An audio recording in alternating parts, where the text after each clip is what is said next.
అందరికీ నమస్కారం. ఎలా ఉన్నారు? బాగున్నారా? నేనైతే బాగున్నాను. మీరందరూ కూడా ఆయురారోగ్యాలతో సుఖ సంతోషాలతో ఉండాలని అమ్మవారిని ప్రార్థిస్తూ ఈరోజు ఒక మంచి వీడియోతో మీ ముందుకు వచ్చాను. మనకిప్పుడు శ్రావణ మాసం రాబోతుంది. ఈ శ్రావణ మాసంలో అమ్మవారి అనుగ్రహం పొందడానికి, అలానే ధన సంపాదన పెరగడానికి, ఇంకాను ధనాకర్షణ కలగడానికని ఒక 2 పరిహారాలు చెప్పబోతున్నాను. ఈ పరిహారాలని మనం ఈ శ్రావణ మాసంలో వచ్చే ఏ శుక్రవారం రోజైనా సరే చేసుకోవచ్చు. అయితే తెలుసుకోవడానికి ముందు ఒక చిన్న రిక్వెస్ట్ అండి. మీకు ఈ వీడియో నచ్చితే ఒక చిన్న లైక్ చేయండి. కుదిరితే మీకు తెలిసిన వారందరికీ కూడా షేర్ చేయండి. కొత్తగా మీరు ఎవరైనా చూస్తుంటే మీకు నచ్చితే సబ్స్క్రైబ్ చేసుకొని ఆల్ అనే నోటిఫికేషన్ బెల్ని తప్పకుండా ఆన్ చేసుకోండి. ఇక ఈ పరిహారానికి మీరు ఏం చేస్తారంటే, శుక్రవారాలు ఎప్పుడు కూడా లక్ష్మీ అనుగ్రహం కలగాలంటే మనకి ఇల్లు పరిశుభ్రంగా ఉంచుకోవాలండి. అలానే శుక్రవారం రోజు ఖచ్చితంగా ఇంటి గడపకు పసుపు కుంకుమ పెట్టడం, అలానే ఇంటి ముందు ముగ్గు వేసి చాలా ఆకర్షణీయంగా ఉంచుకోండి. ఇక ఈ శ్రావణ మాసంలో వచ్చే శుక్రవారాల్లో ఏదో ఒక రోజు మీరు అనుకున్నారు, ఆ రోజున మీరు చక్కగా నిద్ర లేచి తలస్నానం చేసుకొని నార్మల్గా లక్ష్మీదేవిని ఏ విధంగా పూజ చేసుకుంటారో ఉదయం పూట అలానే చేసేసుకోండి. ఇప్పుడు చెప్పుకునే ఈ పరిహారాలు వచ్చేసి ఈ శ్రావణ శుక్రవారం రోజు సాయంత్రం 7 దాటిన తర్వాత చేసుకోవాలి. తూర్పు వైపు కానీ లేదా ఉత్తరం వైపు కానీ అక్కడున్న ప్లేస్ అంతా కూడా క్లీన్ చేసేసి పసుపు రాసి మీకు వచ్చిన అష్టదళ ముగ్గు కానీ ఏదో ఒక ముగ్గు వేసుకొని పీట పెట్టుకొని ఆ పీట మీద ఎరుపు రంగు క్లాత్ పరిచి అమ్మవారి చిత్రపటాన్ని పెట్టుకోండి.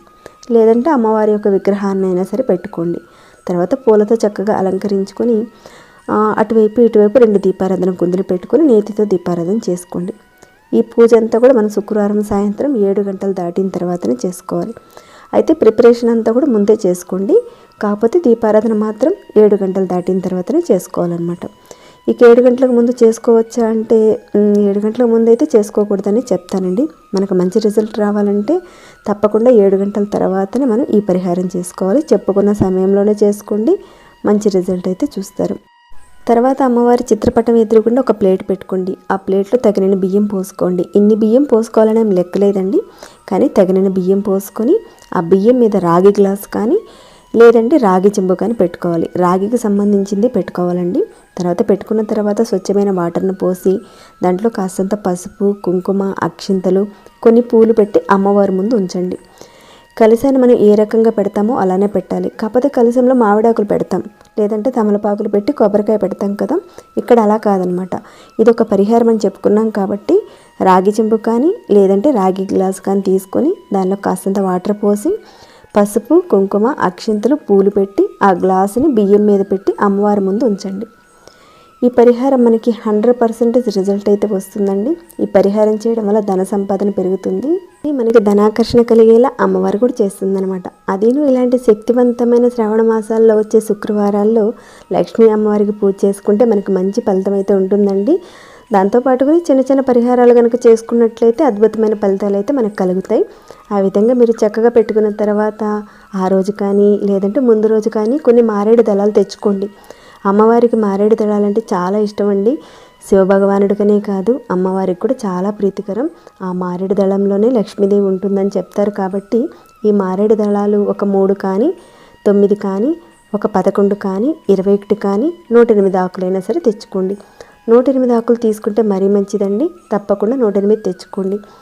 ఇక మీరు అమ్మవారి దగ్గర నేతితో దీపారాధన చేశారు కదండి, అక్కడే ఒక చిన్న ప్లేట్ పెట్టుకోండి. ఆ అమ్మవారికి కుంకుమార్చన చేసుకోవాలన్నమాట.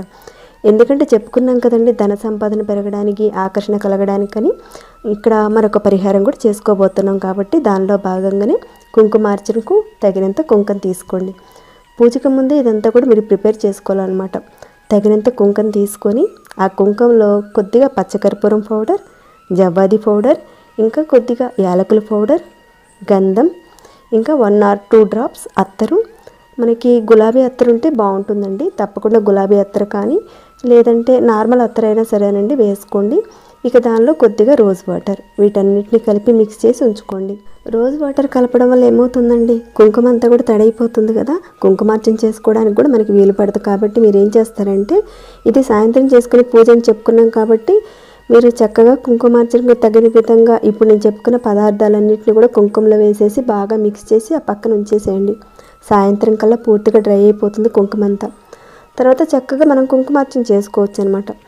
ఇలా మీరు కుంకాన్ని తయారు చేసి ఉంచుకోండి. పూజ మొదలు పెట్టే ముందు ఇందాక చెప్పుకున్నట్లుగా రాగి గ్లాసు వాటన్నిటిని కూడా సిద్ధం చేసుకోండి. నేతితో దీపారాధన చేసుకోండి.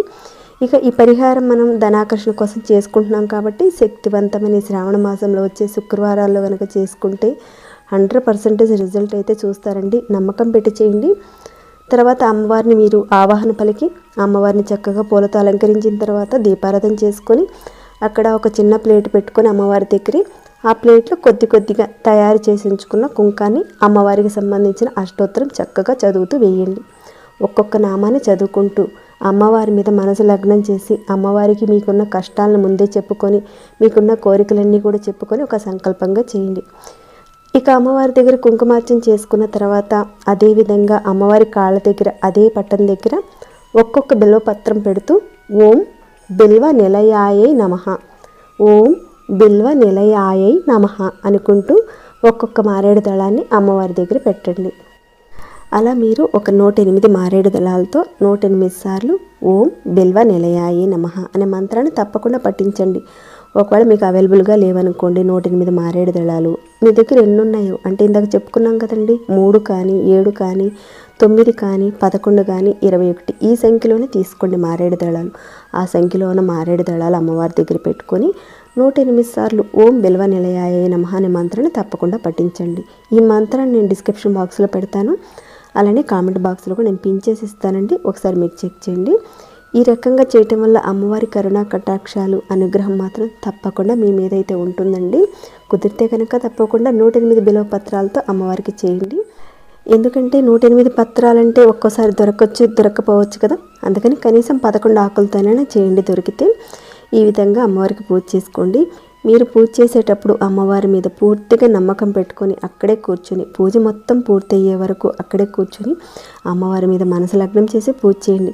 ఈ రకంగా మనం చక్కగా అమ్మవారికి పూజ చేసుకున్న తర్వాత అమ్మవారి దగ్గర ఏదో ఒకటి పాలతో చేసిన క్షీరాన్నం కానీ పాలతో చేసిన ఒక స్వీట్ కానీ అమ్మవారి దగ్గర పెట్టండి. మీరు ఈ శ్రావణ మాసంలో వచ్చే శుక్రవారాల్లో పేటేసి పూజించుకుంటూ ఉండండి, చాలా మంచిదండి. అమ్మవారికి నైవేద్యం చూపించిన తర్వాత అమ్మవారికి హారతి కూడా ఇవ్వాలన్నమాట. అదేను పచ్చకర్పూరంతో అమ్మవారికి హారతి ఇవ్వడానికి చూడండి. పచ్చకర్పూరం వల్ల అమ్మవారు వశీకరణ అవుతుందని చెప్తారు, మన ఇంట్లోకి ఆకర్షింపబడుతుంది అమ్మవారు. ఇలా మీరు పచ్చకర్పూరంతో మీరు హారతి ఇచ్చే ముందు కాస్త పచ్చకర్పూరంలో ఒక 3 లవంగాలు వేసి అమ్మవారికి ఒకసారి హారతి ఇచ్చి ఆ హారతిని ప్రతి గదిలోనూ చూపించడం వల్ల ఇంట్లో ఉన్న నెగిటివ్ ఎనర్జీ పోయి పాజిటివ్ ఎనర్జీ అనేది పుష్కలంగా వస్తుంది. చెప్పుకునే విధంగా రాగి చెంబు పెట్టండి బియ్యం మీద. అలానే కుంకాన్ని తయారు చేసుకొని అమ్మవారికి సంబంధించిన అష్టోత్తరాల నామాలతో పూజ చేసుకోండి కుంకంతో. ఇంకా బిల్వపత్రాలతో కూడా పూజ చేసుకోండి చెప్పుకున్న మంత్రంతో. అలానే హారతి ఇందాక చెప్పాను కదండి, ఆ రకంగా చేయండి. మంచి పాజిటివ్ ఎనర్జీ అయితే వస్తుంది. 100% రిజల్ట్ అయితే మీరు చూస్తారు. వేటితో మీరు ఇబ్బందులు పడుతున్నారో అవన్నీ కూడా దూరమైపోతాయి. అదేను ఇలాంటి శ్రావణ మాసాల్లో వచ్చే పర్వదినాలను మాత్రం మనం అస్సలు వదులుకోకూడదండి. తప్పకుండా ఇలాంటి రోజుల్లో ఎంతో కొంత అమ్మవారిని మన ఇంట ఆకర్షింపబడించుకోవాలంటే కనుక ఇలాంటి చిన్న చిన్న పరిహారాలు పూజలు కనుక చేసుకుంటే చాలా మంచిదండి. మంచి ఫలితం అయితే ఉంటుంది. ఇక మీరు పూజ మొత్తం కంప్లీట్ అయిపోయిన తర్వాత శుక్రవారం ఎప్పుడూ కూడా అమ్మవారిని కదిలించాం కదండి, ఆ పీటను కదిలించకుండా అక్కడే ఉంచేసేయండి ఆ రోజు రాత్రి మొత్తం. ఇక తర్వాత రోజు శనివారం వస్తుంది కదా, మీరు చక్కగా ఉదయాన్నే లేచి స్నానం చేసేసుకొని అమ్మవారి దగ్గర పెట్టిన ఆ రాగి చెంబులో ఉన్న నీటిని చెట్ల కుండీలో కానీ లేదంటే మీకు దగ్గరలో ఎక్కడైనా ఎవరు తొక్కని చెట్టు మొదట్లో వేసేయండి. వీడియో కాస్త లెంతీ అవ్వచ్చండి, కొంచెం ఓపికగా ఎండ్ వరకు చూడండి వీడియోని. లేదంటే ఎక్కడో ఒక చోట పాయింట్ని మీరు మిస్ చేసుకోవచ్చు, మళ్ళీ చాలా డౌట్స్ వస్తాయి. సో ఎండ్ వరకు చూడండి. అలా మీరు రాగి చెంబు కింద పెట్టిన బియ్యం ఉన్నాయి కదండి, వాటిని తీసేసి శుక్రవారం ఏదైనా తీపి పదార్థంగా చేసి అమ్మవారికి నైవేద్యంగా పెట్టండి. అంటే శుక్రవారం చేసుకునే అమ్మవారి పూజలు ఈ విధంగా చేసుకోవాలన్నమాట. తర్వాత నెక్స్ట్ కుంకుమతో అష్టోత్తరం చేసుకున్నాం కదండి, ఆ కుంకాన్ని మీరు ప్రతిరోజు మీ నుదుటను పెట్టుకోండి. మీరు పెట్టుకోవచ్చు, మీ కుటుంబ సభ్యులు కూడా పెట్టుకోవచ్చు. అంతేకాని బయట వాళ్ళకి మాత్రం ఎవరికి ఇవ్వకండి, మీరు మాత్రమే పెట్టుకోండి. అది ఒక శక్తివంతమైన కుంకుమ అండి. చాలా సుగంధభరితంగా శక్తివంతంగా మనం తయారు చేసి అష్టోత్తరం చదివి అమ్మవారి దగ్గర పెట్టాం కాబట్టి ఆ సుగంధభరితానికి అమ్మవారు ఆకర్షింపబడుతుందండి. ఆమెకున్న శక్తి ఆ కుంకుమలోకి వస్తుంది కాబట్టి అలాంటి శక్తివంతమైన కుంకాన్ని మనమే పెట్టుకోవాలి. లేదంటే మన ఇంట్లో ఉన్న కుటుంబ సభ్యులు మాత్రమే పెట్టుకోవాలి. అంతేకాని ఎవరికి కూడా ఇవ్వకండి.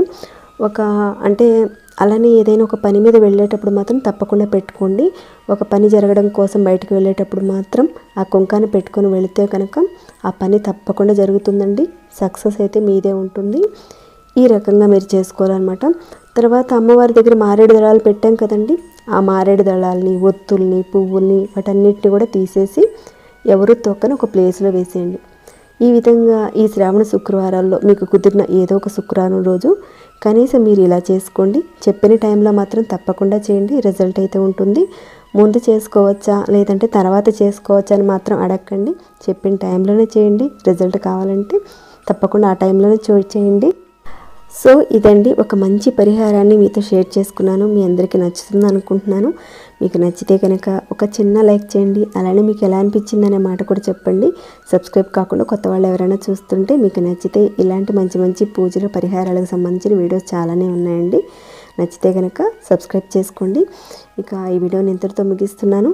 మరొక భక్తి వీడియోలో మళ్ళీ మిమ్మల్ని కలుసుకుంటాను. అంతవరకు సెలవు.